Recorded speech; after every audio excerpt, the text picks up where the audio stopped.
Hello दोस्तों, स्वागत है आप सभी का आपके अपने YouTube channel MR world point में। आज आपके लिए प्रैक्टिस सेट नंबर 5 लेके आए हैं।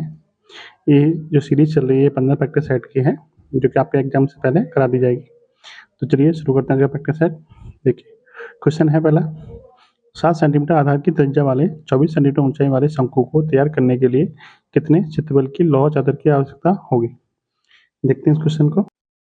देखिए, मान लीजिए इस तरह का कोई शंकु बना हुआ है, ठीक है। इस तरह का एक शंकु है जिसकी ऊंचाई कितनी दे रखी है, ऊंचाई दे रखी है 24 और त्रिज्या कितनी है इसकी 7। आपसे पूछा है कि शंकु जो बनाया जाएगा उसको बनाने के लिए कितनी चादर की आवश्यकता होगी। जब बात चादर की होती है तो उसमें हमें क्या निकालना होता है, तो शंकु का वक्रपृष्ठ क्षेत्रफल निकालना होता है प्लस आधार का क्षेत्रफल यानी दो चीज़ों की आवश्यकता होती है। शंकु का वक्रपृष्ठ का क्षेत्रफल क्या कैसे निकालते हैं, तो उसका फॉर्मूला होता है पाई आर एल। एल क्या होता है, ये तिर्यक जो ऊंचाई होती है इसको एल बोलते हैं, ठीक है। जो तिर्यक ऊंचाई होती है वो एल होती है, ठीक है। आधा का क्षेत्रफल क्या होता है, पाई आर स्क्वायर। देखिए हमारे पास आर तो दे रखी है, त्रिज्या दे रखी है, हमें चाहिए क्या, एल चाहिए। क्या चाहिए हमें, एल चाहिए। तो एल कैसे निकालेंगे, देखिए ये जो आपका बनेगा त्रिभुज, ये आपका समकोण त्रिभुज बनेगा, ठीक है। ये क्या बनेगा, समकोण त्रिभुज, जिसमें से आधार कितना है, आधार आपका 7 है, ऊंचाई 24 है। आपको कर्ण चाहिए, कर्ण कैसे निकालेंगे, तो देखिए एल बराबर होता है अंडर में आधार का वर्ग यानी कि 49 प्लस ऊंचाई का वर्ग यानी कि 24 का वर्ग कितना होता है, 24 का वर्ग होता है 576, ठीक है। दोनों को जोड़ेंगे कितना हो जाएगा, अंडर में 625 बराबर ये किसका वर्गमूल वर्ग होता है, तो ये होता है 25 का। यानी आपको एल बराबर मिल गया, कितना मिल गया 25, यानी ये वाली साइड हमारी हो गई 25। क्लियर। अब फॉर्मूले में रख लेंगे तो हमारा आंसर निकल के आ जाएगा। देखिए पाई बराबर कितना रखना है आपको, 22/7 ही रखना है, ठीक है। आर कितना है, आर 7 है और एल हमारा कितना निकल के आया 25 निकल के आया, प्लस पाई आर स्क्वायर में रखिए 22/7 गुणा 7 सॉल्व करते हैं इसको। 7 से कटेगा ये 7 बार और ये वाला 7 से ये वाली 7 भी खत्म। 25 इंटू 22 कितना होता है, तो 25 इंटू 22 होता है 550, 550 प्लस 22 कितने होते हैं 154। दोनों को जोड़ने कितना जाएगा, ये आपका आ जाएगा 704, ठीक है। कितना जाएगा ये आपका 704 वर्ग centimetre. Okay, option number C आपका एकदम सही है। नेक्स्ट देखिए, किसी वस्तु की कीमत में 20% की वृद्धि करने के बाद बढ़ाए गए भाग पर 25% की छूट देने पर क्या होगा। यानी आपसे बोलना है कि किसी वस्तु की कीमत में 20% की वृद्धि कर दी जाए, तो जितने भाग की पर वृद्धि हुई है, जितने भाग की वृद्धि हुई है उस पर यदि हम 25% की छूट देंगे तो हमारा क्या असर पड़ेगा। देखते हैं इस क्वेश्चन को। देखिए मान लेते हैं कि हमारी वस्तु की कीमत थी वो हमारी 100 थी, 100 पे 20% की वृद्धि हो रही है, इसका मतलब हमारी कीमत कितनी हो जाएगी 120। अब कह रहा है जितना वृद्धि करने के बाद बढ़ाए गए भाग पर, भाग कितना बढ़ा है, तो भाग बढ़ा है 20। तो यदि हम 20 पे 25% की छूट देते हैं तो 20 का 25% कितना हो जाएगा, 20 का 25% हो जाएगा आपका 4 से कटेगा 5 बार, यानी 5 रुपये की छूट दी जा रही है, ठीक है। यानी बढ़ाए गए भाग पे 25% की छूट दी जाएगी तो 5 रुपये की छूट दी जाएगी। यदि 120 वाली चीज़ पे 5 रुपये की छूट दी गई है तो कितने में बिकी जा रही होगी, वो 115 में बिकी जा रही होगी। क्लियर। अब आपसे पूछा है कि छूट देने पर क्या होगा, तो कीमत कितने परसेंट बढ़ गई, कीमत आपकी 15% बढ़ गई। यही आपसे पूछा है कि कीमत आपकी 15% बढ़ जाएगी, यानी 15 की वृद्धि हुई है, कितने पे हुई है 100 पे हुई है, तो 15% की वृद्धि होगी आप पे। क्लियर सी बात है। नेक्स्ट देखिए, क्वेश्चन है, एक आदमी को 450 में एक वस्तु को बेचने पर 10% की हानि होती है, यदि वह उसे 540 में बेचता तो उसे कितने प्रतिशत का लाभ होता। देखिए 10% की हानि हो रही है कब, जब 450 में बेची जा रही है तब। मान लीजिए 100 रुपये उसका क्रय मूल्य था, 10% की हानि पे बेचेगा तो कितनी बेची जाएगी, वो 90 रुपये में बेची जाएगी, क्योंकि 100 का 10% 10 ही होता है। 100 में से 10 माइनस कर देंगे तो 90। यानी जब हमारा क्रय मूल्य 100 है तब वो 90 रुपये में बेची जा रही है, कब 10% हानि पे। लेकिन एक्चुअल में कितनी बेची जा रही है 450, यानी 90 यूनिट की वैल्यू कितनी है 450, तो यहाँ से 1 यूनिट की वैल्यू कितनी मिल जाएगी 450/90 यानी कि 5। तो 100 यूनिट की वैल्यू कितनी मिल जाएगी, 100 हमारा क्या था क्रय मूल्य, इसका मतलब वस्तु का क्रय मूल्य कितना हो गया 500। वस्तु क्रय मूल्य हो गया 500। अब आपसे बोला है कि यदि वो 540 रुपये में बेची जाए तो उसे कितने प्रतिशत का लाभ होगा। वस्तु का क्रय मूल्य कितना है 500, अब बेची कितने में जा रही है 540 में। तो लाभ कितने का हो रहा है, तो 40 रुपये का लाभ हो रहा है। किस पे, क्रय मूल्य पे, गुणा कर देंगे 100 का, 2 जीरो से 2 जीरो खत्म, 5 से कटेगा आपका ये 8वां, यानी कितने % का लाभ हो रहा है, तो 8% का लाभ हो रहा है। Option number D. नेक्स्ट देखिए, गीता से 1.34 किलोमीटर की दूरी पर एक बंदूक से गोली चलाई जाती है। वह 4 सेकंड बाद गोली चलने की आवाज़ सुनती है। आवाज़ की गति क्या है? मान लीजिए यहाँ पे गीता खड़ी है, ठीक है, और यहाँ पे मान लीजिए बंदूक चली जाती है। ये दोनों बीच की दूरी कितनी है, 1.34 किलोमीटर है। इसको मीटर में चेंज करेंगे तो कितना हो जाएगा, 1340 मीटर। क्लियर, एक जरा गुणा कर देंगे। तो अब इसमें कॉन्सेप्ट क्या काम कर रहा है कि यहाँ से जो बंदूक चलने के बाद यहाँ पे आवाज़ जो सुनाई देती है वो 4 सेकंड के बाद सुनाई देती है। इसका मतलब जो ध्वनि है वो यहाँ से यहाँ तक की दूरी 4 सेकंड में तय करती है। तो यहाँ से यहाँ तक की दूरी है कितनी, 1340 मीटर। तो ध्वनि गति पूछिए आपसे, तो ध्वनि गति बराबर क्या होता है, यानी गति बराबर होता है, गति या चाल बराबर होता है दूरी बट्टे समय। दूरी कितनी है, तो दूरी है आपकी 1340 मीटर। समय कितना लग रहा है, 4 सेकंड। 4 से काट देंगे, 4 से कितना कटेगा आपका ये, 4 तिया 12, 4 तिया 12 और 4 पंजे 20, यानी कि 335 मीटर पर second. Option number A. Next है, एक निश्चित अवधि के लिए 10% प्रति वर्ष की दर से 1800 रुपये का चक्रवृद्धि ब्याज 378 रुपये है। तो समय ज्ञात कीजिए। देखिए कितना ब्याज मिल रहा है, तो 378 रुपये ब्याज मिला है, ठीक है। समय निकालना है हमें, तो देखिए मूलधन कितना है 1800, ब्याज कितना है 378, तो मिश्रधन कितना हो जाएगा, आपने फॉर्मूला पढ़ा हुआ, ए बराबर पी इंटू 1 + r/100, ठीक है, के पावर n। देखिए एक कितना हो जाएगा, मिश्रधन कितना होता है, मूलधन प्लस ब्याज, यानी 1800 + 378 कितना हो जाएगा, 2178 रुपये। पी कितना है, 1800 ही है। 1 + r कितना है, 10% है, बटे में 100 की पावर n। क्लियर। अब 1800 से इधर आएगा तो कितना हो जाएगा, 2178 बट्टे में 1800 बराबर 10 से कट जाएगा ये बार, 10 से कम 10 और 11, 11 बट्टे 10 की पावर n। क्लियर। आगे देखिए, इसको काटिए, कितने में कटेगा, 18 से कटेगा आपका ये 100 बार, और 18 से कटेगा आपका 18 कम 18, कितने बचेंगे 3, 18 दूनी 36, एक बच्चा 18 कम 18, यानी 121 बट्टे 100। तो 121 बट्टे 100 को लिख सकते हैं हम 11 बट्टे 10 की पावर 2। इधर कितना है, 11 बट्टे 10 की पावर n। तो देखिए क्या है, बेस समान है तो घात भी क्या होगी, समान। तो n की वैल्यू यहाँ से कितनी मिल जाएगी आपको, 2, यानी समय आपको मिल गया 2 वर्ष, ठीक है। देखिए इसका एक शॉर्ट तरीका भी है, वो क्या है, यदि आप थोड़ा जल्दी कैलकुलेशन कर पाएँ तो देखिए, मान लेते हैं कि ये जो 2 साल का है, जो 378 रुपये जो आपको ब्याज मिला है वो साधारण ब्याज मान लेते हैं। एक बार को यदि हम साधारण ब्याज मान लें तो 1800 रुपये पे 1 साल का ब्याज कितना हो जाएगा, 10% दर से, तो 180 रुपये हो जाएगा। 1800 रुपये पे 10% दर से 1 साल का ब्याज कितना हो जाएगा, यानी 180 रुपये। यानी उससे पहले साल भी कितने रुपये मिला होगा, 180 रुपये ही मिला होगा। दूसरे साल भी क्या होगा, दूसरे साल भी उसे 180 रुपये मिला होगा। कुल मिला के 2 साल में कितना मिल गया, 360, ठीक है। अब ये तो साधारण ब्याज कंडीशन में मिल गया। यदि मान लीजिए चक्रवृद्धि ब्याज आपको दे रखा है, ठीक है, चक्रवृद्धि ब्याज में क्या होगा, पहले साल तो ब्याज सेम मिलेगा, साधारण ब्याज और चक्रवृद्धि ब्याज वाले मैटर में। दूसरे साल क्या होगा, दूसरे साल भी आपको पहले साल के बराबर ही ब्याज तो मिलेगा ही मिलेगा, साथ में जो आपको पहले साल ब्याज मिला था उस पर 10% की दर से ब्याज और लगेगा। तो 180 का 10% कितना हो जाएगा, 18, यानी दूसरे साल आपको 18 रुपये एक्स्ट्रा मिलेंगे। तो दोनों सालों को मिला के कितना ब्याज मिल जाएगा आपको, तो 180 + 180 360 प्लस 18 378, यानी कुल मिला के 2 साल में ब्याज कितना मिल जाएगा, 378।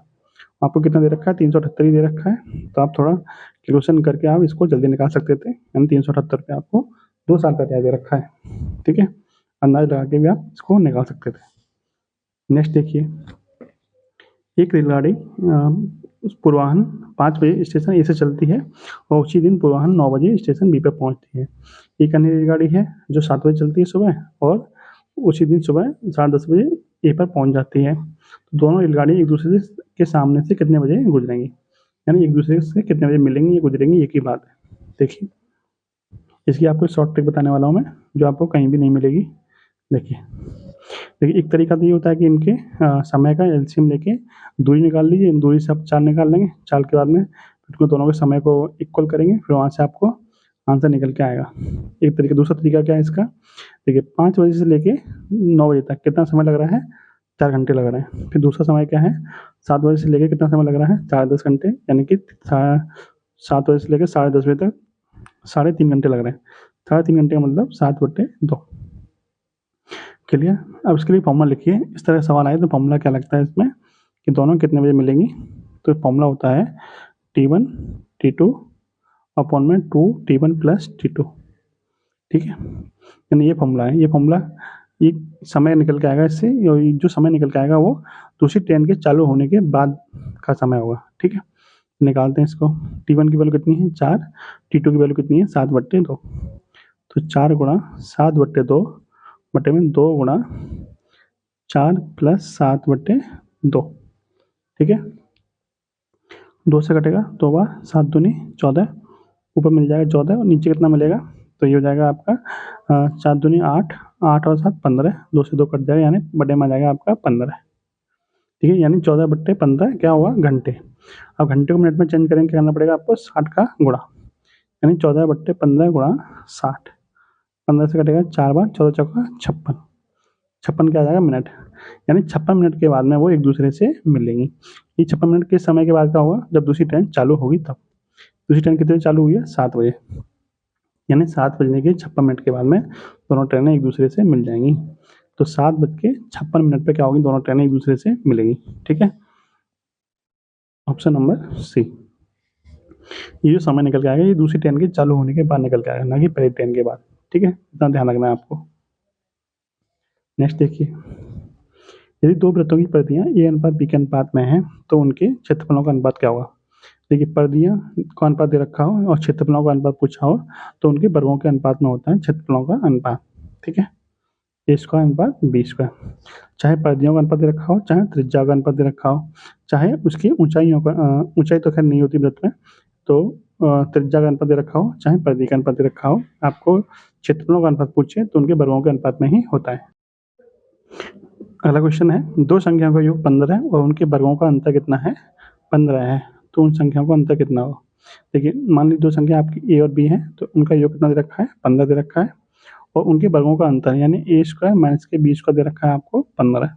ठीक है, तो ए स्क्वायर माइनस बी स्क्वायर को हम खोल सकते हैं कैसे, ए प्लस बी इंटू ए माइनस के बी, किसके बराबर है, 15। ठीक है, लेकिन आपको ए प्लस बी की वैल्यू दे रखी है कितनी, 15, यहाँ 15 रख देंगे तो ये हो जाएगा 15 गुणा ए माइनस के बी बराबर 15। 15 से 15 एक बार कटेगा, तो दोनों यानी ए माइनस के बी हमें कितना मिल गया, 1 मिल गया, यानी दोनों संख्याओं के बीच का अंतर कितना मिल गया, अंतर ही तो पूछा था, कितना आ गया, 1। Option number B. नेक्स्ट है, यदि 3 की पावर x माइनस 1 है जो कि 81 के बराबर है तो x का मान कितना होगा। देखिए, 3 की पावर x माइनस 1, 3 की पावर x माइनस 1 बराबर 81 है। 81 को हम लिख सकते हैं 3 की पावर 4। ठीक है, अब 20 समान है तो घातें भी समान होंगी, तो x माइनस 1 बराबर 4 है, तो x बराबर कितना मिल जाएगा आपको, 5। Option number B. ठीक है, अगला क्वेश्चन देखिए, कोई कंपनी प्रति मास जो वस्तुएं बनाती है उनका औसत पहले 3 महीनों का 4,000 है, अगले 9 महीनों में प्रति मास औसतन ये कितनी वस्तुएं बनाएं जिससे पूरे वर्ष में वस्तुओं का प्रति मास औसत कितना हो जाए, 4,375 हो जाए। देखिए क्वेश्चन को, देखिए ये क्वेश्चन है। ठीक है, इसको कैसे करेंगे, देखिए उसका औसत पहले 3 महीने में कितना है, 4,000, तो अगले 9 महीनों में प्रति मास कितना बनाए कि पूरे साल का औसत कितना हो जाए, 4375 हो जाए। तो यदि वो अगले 9 महीनों में 4,000 ही बनाता तो पूरी साल का औसत 4,000 ही रहता, लेकिन उसने क्या किया, कुछ एक्स्ट्रा बनाया है जिसकी वजह से औसत कितना हो गया, 4,375। तो उसने कितना एक्स्ट्रा बनाया है, तो देखिए यानी उसने 4,000 से कितना एक्स्ट्रा बनाया है, 375 रुपये एक्स्ट्रा बनाया है पूरी साल में। तो 12 महीने में उसने कितने बनाया होगा, 375 गुणा 12 कितना होता है, 12 पंजे 60, 72 84 और 6 90, 36 और 9 45, यानी उसने कितने बनाया होगा हर महीने, तो उसने 4500 बनाया होगा। Option number A. नेक्स्ट देखिए, 3 व्यक्ति हैं, ए बी सी का औसत 84 है, डी सम्मिलित होने पर इन चारों का औसत कितना है, 80 हो जाता है। यदि ई जिसका भार डी के भार से 3 किलोग्राम अधिक है, ए को प्रतिस्थापित कर दे तो बी सी डी का औसत भार कितना हो जाता है, 79 किलोग्राम हो जाता है। तो ए का भार कितना होगा, देखिए 3 व्यक्ति ए बी सी का भार कितना है, 84 किलोग्राम औसत भार है, तो कुल योग कितना हो जाएगा, यानी ए प्लस बी प्लस सी कितना हो जाएगा, 84 गुणा 3, यानी कि ये हो जाएगा आपका 200 252, ठीक है। 84 गुणा 3 कितना होता है? 252, ठीक है। फिर डी के सम्मिलित होने पर चारों का औसत कितना हो जाता है? यानी A plus B plus C plus D, चारों का औसत वजन कितना है? 80 किलोग्राम है, तो कुल योग कितना हो जाएगा? 832 यानी कि 320। तो डी का वजन कितना मिल जाएगा यहाँ से? इस वाले समीकरण में से इस वाले समीकरण को हटा देंगे तो डी का वजन कितना मिल जाएगा? डी बराबर मिल जाएगा आपका 320 में से 252 घटाएंगे तो आपको मिल जाएगा 68 किलोग्राम, ठीक है। इन डी का भार मिल गया आपको 68 किलोग्राम। अब यदि ई जिसका भार डी के भार से 3 किलोग्राम अधिक है तो ई का भार कितना हो जाएगा? 3 किलोग्राम अधिक यानी 71 किलोग्राम हो जाएगा। चलिए आगे देखिए, ए को प्रतिस्थापित कर दे तो बी सी डी और ई का औसत भार कितना है? 79 किलोग्राम। किस किसका है ये है आपका B plus C plus D plus E, कितना है? 79 किलोग्राम औसत भार है। कुल योग कितना हो जाएगा? तो 832 है, 320 में से 4 कम कर देंगे 316, यानी 69 गुना 4 कितना होता है? सॉरी 79 गुना 4 कितना होता है? 316, ठीक है। अब देखिए, अब आपको डी का पता है, ई का पता है, ठीक है। किसका पता है? डी का पता है, ई का पता है। तो देखिए यहाँ से आपका डी का कितना है? 68, यहाँ रख दीजिए आप 68, और ई का कितना है? 71, ठीक है। B plus C plus 68 plus 71 बराबर 316। देखिए आगे यहाँ से बी प्लस सी कितना मिल जाएगा आपको? बी प्लस सी मिल जाएगा आपको यहाँ से 68 प्लस 71 कितना होता है? 68 प्लस 71 होता है आपका 139, ठीक है।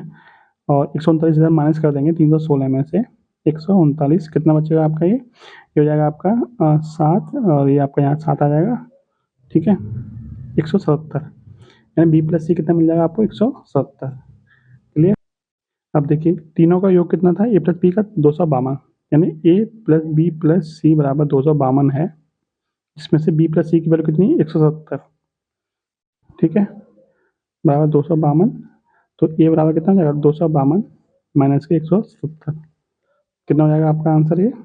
तो 2352 कितना होते हैं? 75, यानी कि 75, ओके। यानी ए बराबर कितना मिल जाएगा? 75, ऑप्शन नंबर सी, ठीक है।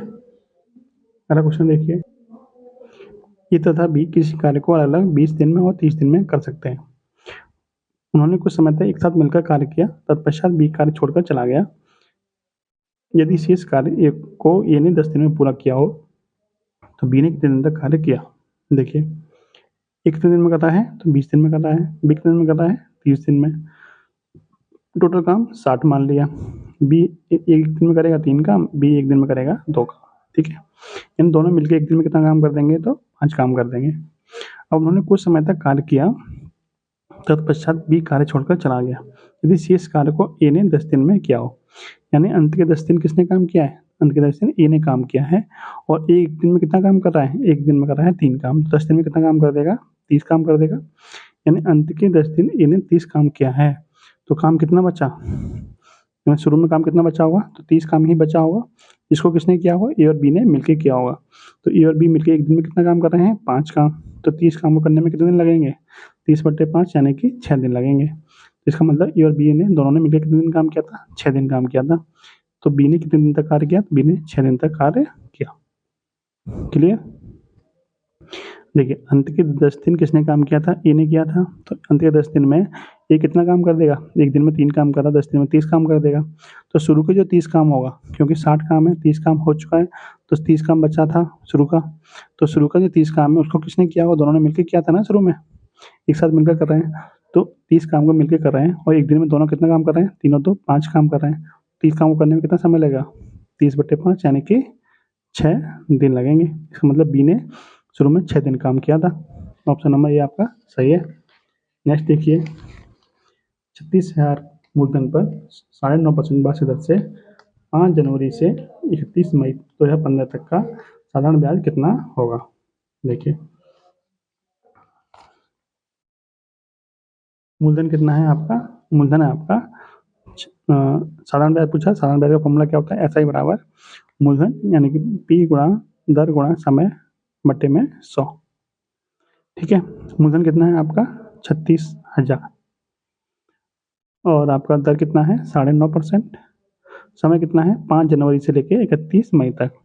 5 जनवरी से 31 मई तक दिन आपके बैठेंगे 146 दिन है। और दर किसमें है, वार्षिक है, तो बट्टे में कितना जाएगा 365। ठीक है, और बट्टे में कितना है आपका 100। सॉल्व करिए इसको, 2 जीरो से 2 जीरो खत्म, पॉइंट हटेगा, बट्टे में 10 आ जाएगा। इस 10 से ये वाला जीरो भी आपका खत्म। 73 से कटेगा 2 बार, 73 से कटेगा आपका ये 5 बार, और 5 से कटेगा आपका ये 19 बार। तो 19 दूनी 38, 38 इंटू 36, 38 इंटू 36। ठीक है, 38 इंटू 36 कितना होता है, देखिए 36 का पढ़ा आपको पता होगा, 36 अट्ठे कितने होते हैं, 36 अट्ठे होते हैं 288, और हासिल के 28, 36 से 108, 28 कितना होता है 136, यानी कि 1368। ऑप्शन नंबर सी आपका एकदम सही है। ठीक है, नेक्स्ट है, किसी परीक्षा में 1100 लड़के हैं और 900 लड़कियों ने भाग लिया। उनमें से 50% लड़के और 40% लड़कियां परीक्षा में उत्तीर्ण हो गई। तो अनुत्तीर्ण परीक्षार्थियों का परसेंटेज कितना है। देखिए कितने लड़के हैं, तो 1100 लड़के हैं, और 1100 का 50% क्या हुआ है, पास हुआ है, इसका मतलब 50% क्या होंगे, फेल होंगे। तो 1100 का 50% कितना हो जाएगा, 11 से 50% हो जाएगा आपका 11 पंजे 55, यानी कि 550। 550 लड़के क्या हुए हैं, फेल हुए हैं। ठीक है, अनुत्तीर्ण हुए। ऐसे ही 900 लड़कियां थी, 900 का कितने परसेंट पास हुई, 40% पास हुई, इसका मतलब 60% क्या हुई होंगी, फेल हुई होंगी। तो 6 में 4 यानी 540 लड़कियां क्या हुई हैं, लड़की क्या हुई है, फेल हुई है। ठीक है, अब आपसे पूछा है कि कितने परसेंट बच्चे फेल हुए, तो फेल कितने हुए, 540 प्लस 550 कितने हो गए, 1090, यानी 1090 बच्चे क्या हुए हैं, फेल हुए। कितने में से फेल हुए, टोटल बच्चे कितने थे, 1100 प्लस 900 यानी कि 2000, यानी कि 1090 बच्चे फेल हुए हैं, कितने में से, 2000 में से। गुणा कर देंगे 100 का परसेंटेज निकालने के लिए, 3 जीरो से ये 3 जीरो खत्म, 109 बट्टे 2 कितना होता है, 54.5%। ऑप्शन नंबर डी आपका एकदम सही है। ठीक है, नेक्स्ट देखिए, किसी स्कूल के 132 परीक्षार्थियों में से छात्रों का असफल छात्रों से अनुपात कितना है, 9:2 है। यदि 4 और छात्र क्या हो जाए, पास हो जाते, तो सफल और असफल का अनुपात क्या होगा। देखिए अभी क्या अनुपात है, अभी अनुपात है 9:2, यानी कि 9:2 अभी सफल और असफल का अनुपात रेशियो है। तो 9 पास हुए हैं, 2 क्या हुए हैं, फेल हुए हैं। तो कुल मिला के बच्चे कितने हो गए, 11 बच्चे हो गए, लेकिन एक्चुअल में कितने, 132 बच्चे हैं। तो 11 यूनिट की वैल्यू कितनी है, 132, एक की वैल्यू कितनी मिल जाएगी, 132 बट्टे 11 यानी कि 12। तो 9 की वैल्यू कितनी हो जाएगी, 12 नंबर 108, 2 की वैल्यू कितनी हो जाएगी, 12 दूनी 24, यानी पहली कंडीशन में 108 बच्चे क्या हुए थे, पास हुए थे, और 24 बच्चे क्या हुए थे, फेल हुए थे। अब कह रहा है कि 4 बच्चे और अधिक पास हो जाते, 4 बच्चे और अधिक पास हो जाते हैं, तो कुल मिला कितने बच्चे पास होते हैं, तो 104, 108 प्लस 4 कितना होता है, 112। कुल बच्चे कितने, 132 है, इसका मतलब फेल कितने होते हैं, तो 20 बच्चे फेल होते हैं। अब इन दोनों का अंतर निकाल लीजिए। देखिए ये कटेगा आपका 4 से कटेगा आपका 28 बार, और 4 से कटेगा आपका 5 बार, यानी कि अब जो फेल और पास और फेल का जो रेशियो है वो कितना है, 28:5। ठीक है, ऑप्शन नंबर डी। तो यहाँ पे 4 बच्चे एक्स्ट्रा पास हुए ना, तो 112 कर दिया। अब यहाँ पे 24 का 24 नहीं देगा, क्योंकि बच्चे तो कुल 132 ही है ना, तो 132 में से 24 में से 4 घटेंगे, 20 रह जाएंगे, तो 112 और 20 का रेशियो कितना हो गया, 28:5। क्वेश्चन है, x plus by ratio x minus by बराबर 11:1 है, तो इसकी वैल्यू बताइए। देखिए यानी x प्लस बाई अपॉन में x माइनस के बाई बराबर दे रखा है 11/1। इसका मतलब x प्लस बाई की वैल्यू 11 है, x माइनस बाई की वैल्यू कितनी है, 1 है, यानी कि x प्लस बाई बराबर 11 है, x माइनस के 1 बराबर, x माइनस बाई बराबर कितना है, 1 है। ठीक है, यहाँ से x और y की वैल्यू निकालनी है। तो x की वैल्यू कैसे निकालते हैं, जब इस तरह का समीकरण दे रखा होता है तो x की वैल्यू कैसे निकालते हैं, दोनों को जोड़ के आधा कर दीजिए, यानी 11 और 1 12, 12 का आधा कितना होगा, 6। और बाई की वैल्यू कैसे निकालते हैं, दोनों का अंतर करके आधा कर दीजिए, यानी 11 और 1 का अंतर कितना होता है, 10, 10 का आधा कितना हो जाएगा, 5। यानी आपको x की वैल्यू मिल गई 6 और y की वैल्यू मिल गई 5। आपको पूछा किसका है, 5x प्लस 3y और x माइनस के 2y की वैल्यू पूछिए, इसमें वैल्यू रख दीजिए, आंसर निकल के आ जाएगा। देखिए 5 गुणा x की वैल्यू कितनी है, 6 प्लस 3 गुणा y की वैल्यू कितनी है, 5, बटे में x की वैल्यू कितनी थी 6 माइनस की 2 गुणा y की वैल्यू कितनी है 5। देखिए 5 इंक 30 और 5 दिया 15, 15 और 30 कितने होते हैं 45 बटे में 5 दूनी 10 माइनस के हो जाएंगे 6 प्लस के हो जाएंगे, बच्चे कितना माइनस के 4 बचेगा, तो ये हो जाएगा आपका माइनस के 45/4। ठीक है, ऑप्शन नंबर कौन सही है आपका, सी ऑप्शन सही है। ठीक है, नेक्स्ट क्वेश्चन देखिए, किसी संख्या को यदि 342 से विभाजित किया जाए तो शेषफल 47 प्राप्त होता है, यदि उसी संख्या को 18 से विभाजित किया जाए तो शेषफल क्या प्राप्त होगा। देखिए इस तरह का एक क्वेश्चन हर प्रैक्टिस सेट में लगा हुआ आ रहा है, तो आप ध्यान रखिएगा। जो आपका शेषफल बच रहा है यानी 47 जो शेषफल बचाता है पहली कंडीशन में, उसी में हम क्या करेंगे 18 से भाग कर देंगे। तो 18 से भाग करेंगे 47 में, तो 18 दूनी 36 यानी शेषफल कितना बच जाएगा 11। तो यही आपका क्या बन जाएगा राइट आंसर। ठीक है, जो शेषफल बचे उसी में आप 18 से जो संख्या पूछी उसी से भाग कर दीजिए। ठीक है, सिंपल क्वेश्चन है। नेक्स्ट देखिए, दो धनात्मक संख्याओं का गुणनफल कितना है 11,520 है, तो उनका भागफल कितना है 9/5 है। तो दोनों संख्याओं को अंतर ज्ञात कीजिए। देखिए संख्याओं का भागफल कितना दे रखा है 9/5, मान लेते हैं पहली संख्या बटे में दूसरी संख्या का मतलब क्या है 9/5 है। ठीक है, यानी भागफल कितना दे रखा है 9/5, भागफल का मतलब क्या है पहली संख्या में जब दूसरी संख्या से भाग देंगे तो कितना आना चाहिए 9/5 आना चाहिए। इसका मतलब पहली संख्या यदि 9 है तो दूसरी संख्या कितनी होगी 5 होगी। ठीक है, तो इसको हम मान लेते हैं अनुपात में। ठीक है, कैसे मानते हैं, इसको मान लेते हैं 9x पहली संख्या, दूसरी संख्या को मान लेते हैं हम 5x। क्लियर, कोई दिक्कत नहीं यहाँ तक। अब देखिए, अब दोनों संख्या का गुणनफल कितना है 11,520, दोनों संख्या कितनी हो जाएंगी 9x गुणा 5x बराबर 11,520। सॉल्व करें इसे, 5 से कटे 9 से काटिए, 9 से कटेगा आपका ये 9 एकम 9 और 2 बचेंगे, 9 दूनी 18, 7 बचेंगे 9 8 72। ठीक है, और 5 से कटेगा ये 128, 256 बार। ठीक है, यानी कि x into x, x square की वैल्यू कितनी आ गई 256, तो x की वैल्यू कितनी आएगी अंडर 256, 256 का वर्गमूल कितना होता है 16, यानी x की वैल्यू कितनी मिल गई आपको 16। x की वैल्यू कितनी है 16 है। पूछा क्या है दोनों का अंतर, दोनों का अंतर कितना है 9x और 5x का अंतर कितना हो गया 4x, तो 4x की वैल्यू कितनी हो जाएगी 4x की वैल्यू हो जाएगी आपकी 16 गुणा 4 यानी कि 64। इन दोनों संख्याओं का अंतर कितना हो गया 64। अगला क्वेश्चन देखिए, एक किसान के पास 945 गाय हैं और 2475 भेड़ें हैं। वह उनके लिए रेवड़ बनाता है जिसमें गायों और भेड़ों को अलग अलग रखता है, और वह रेवड़ में पशुओं की संख्या बराबर रखता है। तदनुसार प्रत्येक रेवड़ में पशुओं की अधिकतम संख्या और अपेक्षित रेवड़ों की संख्या क्या होगी। कुल मिला के आपसे ये पूछना चाह रहा है कि 945 और 2475 का आप एचसीएफ बता दीजिए, और उस एचसीएफ के हिसाब से कुल मिला के कितनी पंक्तियाँ बनेंगी। ठीक है, देखिए पहले तो आपको 945 और 2475 का एचसीएफ पता करना है। तो एचसीएफ कैसे निकालते हैं, एचसीएफ क्या होता है बड़ी से बड़ी संख्या जो उस संख्या को दी गई संख्या को काट दे। तो इसके हम ऑप्शन सहायता ले सकते हैं। देखिए 15 से आपका ये कटेगा कि नहीं कटेगा, देखिए एक बार, देखिए 15 से आपकी दोनों ऑप्शन कट जाएंगे, यानी 15 भी आपका क्या हो सकता है एचसीएफ हो सकता है। उसके बाद 9 से भी कट जाएंगे, 45 से भी आपके ये कट रहे हैं, आप भाग दे के देखेंगे तो आपको ये कट रहा है। 46 से नहीं कटे, तो ये हमारा ऑप्शन नहीं हो सकता, यानी 3 ऑप्शन हो सकते हैं। और मैंने अभी आपको क्या बताया एचसीएफ क्या होता है, एचसीएफ आपका बड़ी से बड़ी संख्या होती है। ठीक है, तो इन तीनों में बड़ी संख्या कौन सी है 45 है। इसका मतलब जब ये 15 से भी कट रहा है, ये आपका 9 से भी कट रहा है और ये आपके 45 से भी कट रहे हैं, तो एचसीएफ क्या होगा इनका 45 होगा। तो बड़ी से बड़ी संख्या ही आपका एचसीएफ होती है। तो आपका एचसीएफ कितना हो गया, एचसीएफ आपका 45। अब 45 के हिसाब से 945 पशुओं में कितनी लाइनें बन जाएंगी, तो 945 में हम 45 से भाग करेंगे तो कितना जाएगा ये 45 दूनी 90, 4 बचे 45 से कम 45, यानी कि गाय की तो 21 लाइनें बन जाएंगी। ठीक है, और 2475 जो भेड़ हैं उनकी कितनी लाइनें बनेंगी, तो 45 पंजे 225 और कितने बचेंगे आपके 22, 45 पंजे 225 यानी 55 लाइनें बनेंगी।